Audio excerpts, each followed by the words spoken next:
Happy Friday. This is all about Bitcoin, and Bitcoin's doing pretty well, capping off the week. A show dedicated to all things questions and markets related to Bitcoin, little b for the currency, and Bitcoin, big B for the network, a collective journey to understand, apply, and use this innovation, all Bitcoin, all the time. I'm your host, Christine Lee, taking a look at Bitcoin right now. Trade blocks indexes are now the CoinDesk indexes. The CoinDesk Bitcoin price XBX index right now is at 56,900 and change. Bitcoin is up about 7.5% over the past 24 hours. The most reliable reference prices for institutions since 2014 are now published under the CoinDesk brand, trusted globally as the leader in crypto news, events, and data. The chart of the day is brought to you by Crypto.com, the world's fastest growing crypto app. Okay, so Bitcoin price is surging as the market appears largely unfazed by the expiration of more than $4 billion worth of options earlier in the day. Since October, the settlement of the monthly options contracts has proven to be a catalyst for bullish short-term moves, as seen in this chart. One possible explanation for the month-end pullbacks was that the max pain point, the strike price at which the most open options contracts expire worthless, was so far below the spot price. Such a setup raises the risk that some traders might try to push the market down so that the options would be in the money at expiration. In the 10 days following the past 6 monthly expiries, we see that the cryptocurrency of Bitcoin has charted gains ranging from 7% to 35%. This morning, the max pain point for the April expiry was $54,000, according to Derivatives Exchange Deribit. In the hours since, prices have surged, signaling relief that the potentially market-rattling event has passed. CoinDesk's Omkar Galboli writing that if historical patterns are a guide, the cryptocurrency could rise above $60,000 over the next week or so. And joining me to discuss BTC price and more is our Week in Review panel. CoinDesk Managing Editor of Technology, Christy Harkin in Toronto, as well as Director of Data and Indexes, Galen Moore in Boston. Brad Cowan is on a break. Welcome, you two. Thanks for joining us. Hello, happy Friday. Good to be here, Christine. Happy Friday. So Galen, taking a look at Bitcoin, I have seen in months past that as we approach the end of the month and those options contracts expire, the price of Bitcoin has gone down. It's taken a while for it to shoot back up, but I'm seeing, right as the contracts expired at 8 a.m. today, now we're seeing a bit of a, bounce. Yeah, Christine, I think, sometime in 2020, the Bitcoin options market really grew to the point where, the idea that it can influence crypto markets is certainly something to take in consideration. It can also, of course, be a useful tool in understanding how traders are positioned. In aggregate, it's around $40 billion a month in volume, north of $10 billion in open interest. The bulk of it is in Deribit, which not everyone can access, but daily volumes in the CME Bitcoin options market are fairly significant as well. So I think this notion that of the maximum pain point is somewhat controversial. The idea is that as you said, the price tends to push down ahead of the expiration date. Sort of pushing toward a maximum pain point where the greatest number of contracts held by buyers will expire worthless. I mean, and it's plausible. Sellers do tend to be the larger players in the market. But whether it's real or not, Bitcoin has certainly shown this pattern of down then up price movements so far in 2021, coinciding with the options expiry. And it's been resilient against reaching that maximum pain price. Yeah. So, and, I guess the controversy is that some say that the markets are being manipulated by hedge funds in a way because they're trying to, put the price down. But they're just trying to hedge their bets, right? So they're buying put options. Well, I think the idea here would be that sellers of options contracts, which, who take on a greater degree of risk than the buyer, right? The buyer's risk is only the premium that's paid. So if the contract expires worthless, then the buyer loses that premium. And so, markets in general and options, it's the deeper pocketed players who tend to be on the seller side, the ones who already have big Bitcoin balance sheets for whatever reason. So potentially a hedge fund or, could be even a custodian or something. And yes, they could be hedging. They could just be sort of hedging by getting in a revenue stream on the long position that they already naturally have. But in crypto, you can never rule out some level of manipulation, and it's one reason why focusing narrowly on what data you're using is extremely important. Right.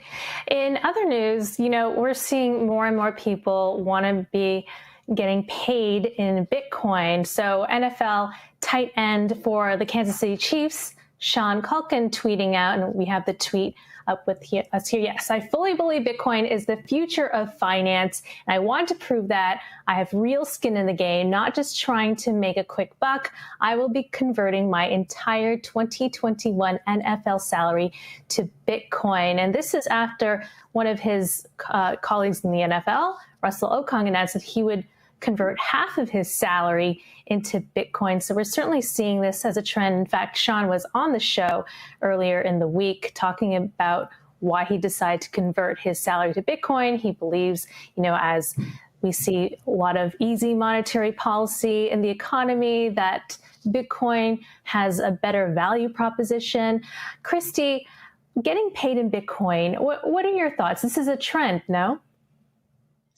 Well, as someone who has in the past, until fairly recently, been paid entirely in Bitcoin, I can tell you it's not really for everyone.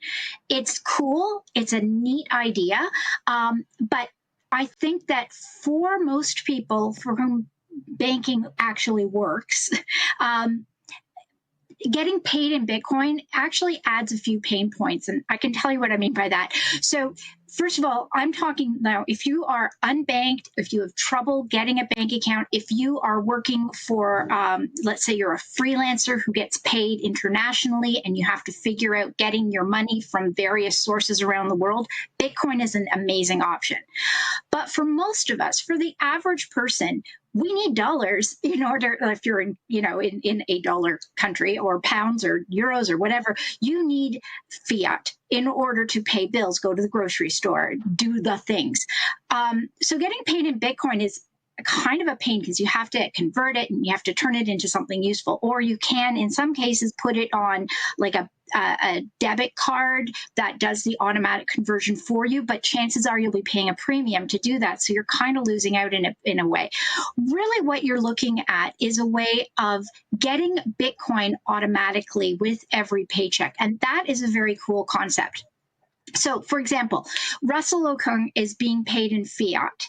Behind the scenes, however, he's using Strike in order to convert it into Bitcoin. He gets half his money sent to him in fiat, in dollars, and the other half comes in Bitcoin.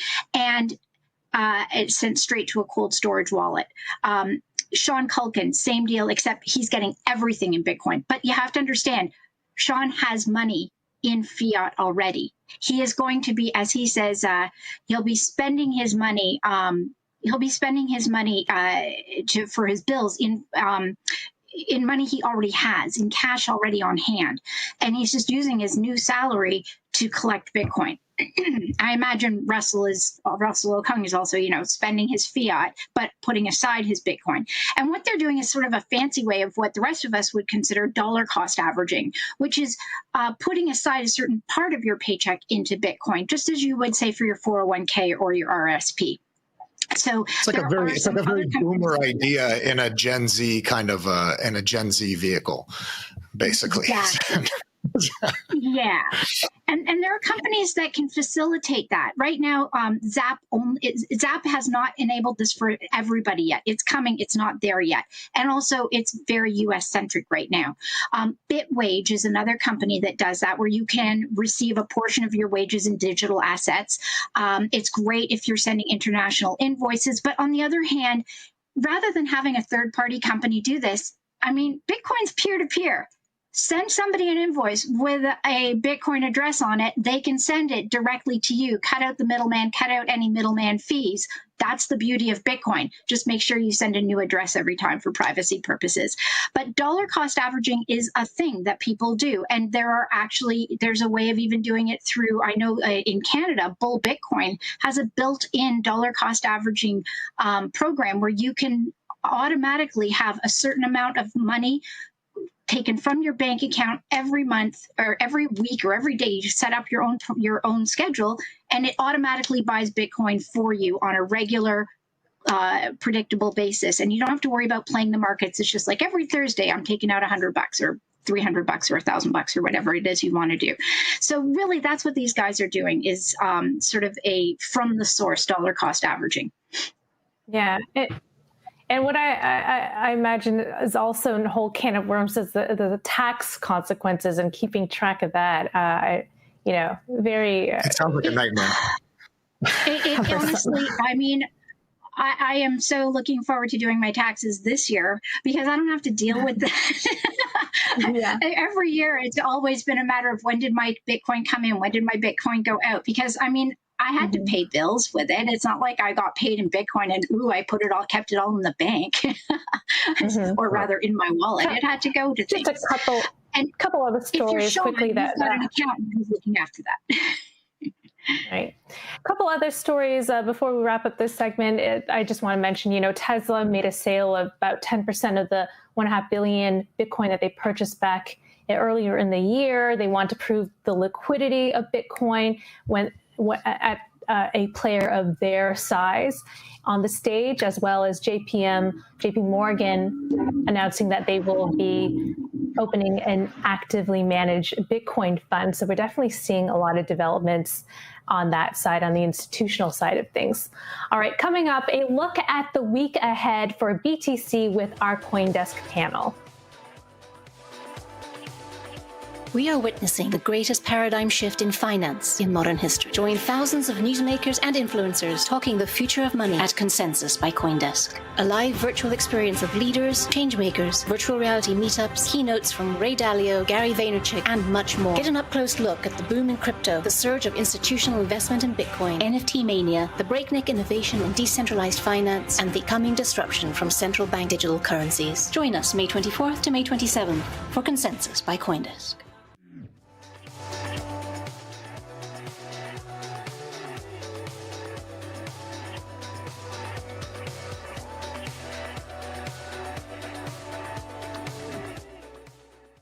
All right, welcome back. Taking a look at the week ahead for Bitcoin. Galen, what can you tell us about the markets going ahead? You have looked at Bitcoin volume, right? Can we discuss a bit about that compared to the crypto market volumes overall in April? Yeah, I think, look, the crypto markets had a banner month up, they've surged in terms of volume. I think the volume number is a difficult one to pin down because there are so many exchanges where, actual activity is happening mixed in with what may be fake volume. But no question that April was a huge month for volume in crypto markets. Bitcoin, however, looking at a conservative list of markets, down about 33% from where it was about the beginning of the year. And I think that's representative of what you'd see even further offshore.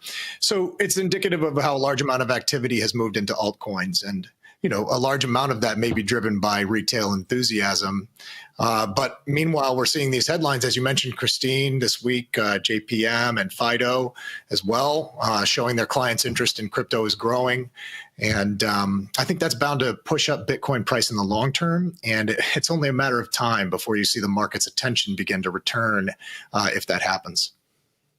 Yeah, that being said, on the tech side of things, we did see some pressure on Bitcoin in the previous week, and one of the reasons suggested was because of the miner situation in China. There's, Chinese miners do a lot of the mining for Bitcoin on the network. They had some power outages due to some coal mine accidents. This week they came back online, right, Christy? Yeah, they've been gradually coming back online. We mentioned that last week as well. And this weekend is the next difficulty adjustment period. And that's going to kick in this weekend. So we're expecting a correction at that point. And that means it basically just means that it's going to get a little bit, it's going to change in whether and how difficult it is for miners to mine Bitcoin. As the miners come back online, we'll see the difficulty level go up eventually.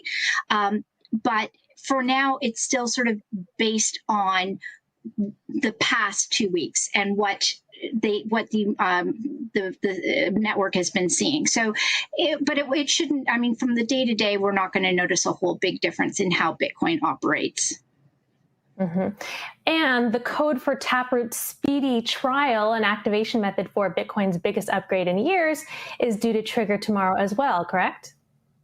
Yes, that actually coincides with the difficulty adjustment that we're going to be seeing. So we are finally going to get Taproot starting to get signaled for. So it's going to kick in at an activation level. It doesn't mean it's going to be all, happening and ready to go. That is going to take till probably close to November. When the snow starts falling again, we will hopefully be getting Taproot. So starting this weekend, that's what it's looking like. Starting this weekend, miners who wish to adopt the upgrade can signal their support by including special data in the blocks that they mine called the signal bit. And if 90% of the blocks mined during this difficulty period or any other difficulty period, which is about 2 weeks, every 2-week difficulty period, if we get 90% between now and the August 11th timeout, then the upgrade will be locked in for activation in November this year. And in case you don't remember, haven't heard from me before on this, this is one of the biggest upgrades that we've seen in Bitcoin in a really long time. Everybody wants it. It's just been, the holdup has been figuring out how to get there. And speedy trial seems to be the way that it's going to happen. Yeah, global consensus. It's a slow and consensus is important. Very, very slow route to follow. All right. Thank you so much, you two, for joining us this afternoon. Thanks, Christine. Thank you. All right. That was Christy Harkin and Galen Moore, our CoinDesk panel. I'm your host, Christine Lee. We'll do it all over again on Monday at 3 p.m. with special guest Michael Green, Portfolio Manager and Chief Strategist at Simplify. Also join me Monday morning at 9 a.m. in New York for First Mover, your first look at the day's global crypto news headlines. You're watching CoinDesk TV.